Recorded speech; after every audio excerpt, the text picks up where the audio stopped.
How's it going, family? So it's your boy Dre here. I'm doing something special for this channel. It was going to be a vlog channel, but turns out God has put it on my heart where I'm going to be doing sermons on this channel. And what I'm going to be doing is just sharing a message, and a message that God puts on my heart every other week, and I'll bring it to you guys. And this is something that I can do consistently versus me sharing a portions of my life, because I don't really got nothing going on when it comes to vlogs.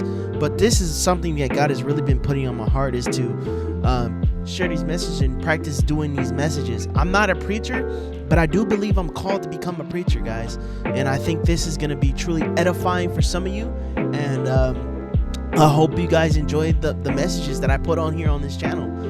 Guys, enjoy it, check it out, like it, run it up. I'm just going to be bringing the messages. Feel free to give me your thoughts on it and if you took anything from it. I love you guys. Go in peace to love, to serve the Lord. Enjoy, guys.